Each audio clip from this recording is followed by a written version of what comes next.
ದೇಶದಲ್ಲಿ ದೀರ್ಘಕಾಲದವರೆಗೆ ಸ್ಥಿರವಾಗಿದ್ದಂತಹ ಇಂಧನ ದರಗಳಿಗೆ ಈಗ ಜಾಗತಿಕ ಮಾರುಕಟ್ಟೆಯ ಬಿಸಿ ತಟ್ಟಿದೆ. ಶನಿವಾರದ ತೈಲ ಕಂಪನಿಗಳ ನಿರ್ಧಾರದಂತೆ ಪೆಟ್ರೋಲ್ ಬೆಲೆ ಲೀಟರ್ಗೆ 87 ಪೈಸೆ ಹಾಗೂ ಡೀಸೆಲ್ ಬೆಲೆ ಲೀಟರ್ಗೆ 91 ಪೈಸೆ ಏರಿಕೆಯಾಗಿದೆ. ಬೆಂಗಳೂರಿನಲ್ಲಿ ಪೆಟ್ರೋಲ್ ದರ 107.14 ರೂಪಾಯಿ ಆಗಿದ್ದು, ಡೀಸೆಲ್ ಬೆಲೆ ಈಗ 95.04 ರೂಪಾಯಿ ಆಗಿದೆ. ಮೇ ತಿಂಗಳಲ್ಲಿ ಮೂರನೆಯ ಬಾರಿಗೆ ಏರಿಕೆ. ಇತ್ತೀಚಿನ ದಿನಗಳಲ್ಲಿ ತೈಲ ಕಂಪನಿಗಳು ಗ್ರಾಹಕರ ಮೇಲೆ ಸತತವಾಗಿ ಇಂಧನ ಹೊರೆಯನ್ನು ಹಾಕ್ತಾ ಇವೆ. ಈ ವಾರದ ಆರಂಭದಲ್ಲಷ್ಟೇ ಈಗ ಲೀಟರ್ ಇಂಧನಕ್ಕೆ 90 ಪೈಸೆ ಹೆಚ್ಚಿಸಲಾಗಿತ್ತು. ಅದಕ್ಕೂ ಮೊದಲು ತೈಲ ಮಾರುಕಟ್ಟೆ ಕಂಪನಿಗಳು ಪ್ರತಿ ಲೀಟರ್ಗೆ ಒಮ್ಮೆಗೆ ಸುಮಾರು 3 ರೂಪಾಯಿಗಳಷ್ಟು ದರಗಳನ್ನು ಹೆಚ್ಚಿಸುವ ಮೂಲಕ ದೀರ್ಘಾವಧಿಯ ಬೆಲೆ ಸ್ಥಿರತೆಗೆ ಬ್ರೇಕ್ ಹಾಕಿದ್ವು.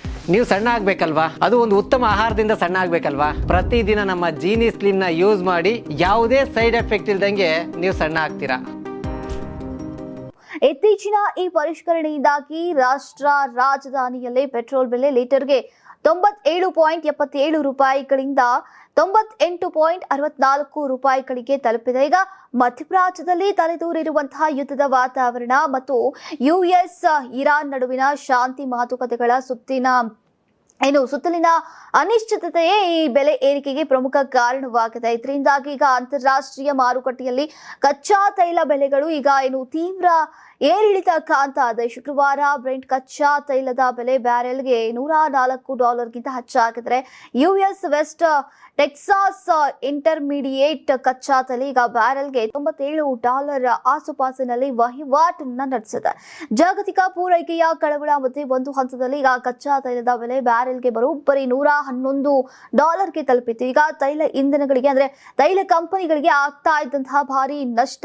ಅಂತಾರಾಷ್ಟ್ರೀಯ ಮಾರುಕಟ್ಟೆಯಲ್ಲಿ ತೈಲ ಬೆಲೆಗಳು ಸತತವಾಗಿ ಏರ್ತಾ ಇದ್ರು ಕೂಡ ಭಾರತ ಸರ್ಕಾರ ಸ್ವಾಮ್ಯದ ತೈಲ ಮಾರುಕಟ್ಟೆ ಕಂಪನಿಗಳು ತಿಂಗಳುಗಳಿಂದ ದೇಶೀಯ ಇಂಧನಗಳ ಬೆಲೆಗಳನ್ನ ಬದಲಾಯಿಸದೆ ಗ್ರಾಹಕರಿಗೆ ನೆರವಾಗಿದ್ವು. ಆದರೆ ಈ ಅವಧಿಯಲ್ಲಿ ಸಾರ್ವಜನಿಕ ವಲಯದ ತೈಲ ಕಂಪನಿಗಳು ಪ್ರತಿ ತಿಂಗಳು ಸುಮಾರು 1,000 ಕೋಟಿ ರೂಪಾಯಿಗಳಷ್ಟು ಭಾರಿ ನಷ್ಟವನ್ನ ಅನುಭವಿಸ್ತಾ ಇದ್ವು. ಹೀಗಾಗಿ ನಷ್ಟದ ಹೊರೆಯನ್ನ ಈಗ ತಗ್ಗಿಸೋಕೆ ಈ ಬೆಲೆ ಪರಿಷ್ಕರಣೆಯ ಮೂಲಕ ಆ ಹೊರೆಯ ಒಂದು ಭಾಗವನ್ನ ಗ್ರಾಹಕರ ಮೇಲೆ ವರ್ಗಾಯಿಸೋಕೆ ಕಂಪನಿಗಳು ಆರಂಭಿಸಿವೆ.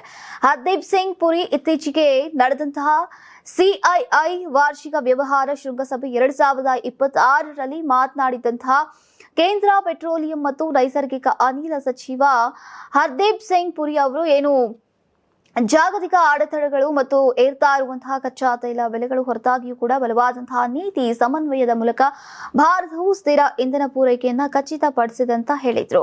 ಯಾವುದೇ ಕೊರತೆಯಾಗದಂತೆ ದೇಶದಾದ್ಯಂತ ಪೆಟ್ರೋಲ್, ಡೀಸೆಲ್ ಮತ್ತು ಎಲ್ಪಿಜಿಯ ತಡೆರಹಿತ ಲಭ್ಯತೆಗಳನ್ನ ಈಗ ಖಚಿತಪಡಿಸಲಾಗಿದ್ದು, ಹೆಚ್ಚುತ್ತಾ ಇರುವಂತಹ ಬೇಡಿಕೆಯನ್ನ ಪೂರೈಸೋಕೆ ಈಗ ದೇಶೀಯ ಎಲ್ಪಿಜಿ ಉತ್ಪಾದನೆಯನ್ನ ಗಮನಾರ್ಹವಾಗಿ ಹೆಚ್ಚಿಸಲಾಗಿದೆ ಅಂತ ಅವರು ತಿಳಿಸಿದ್ರು.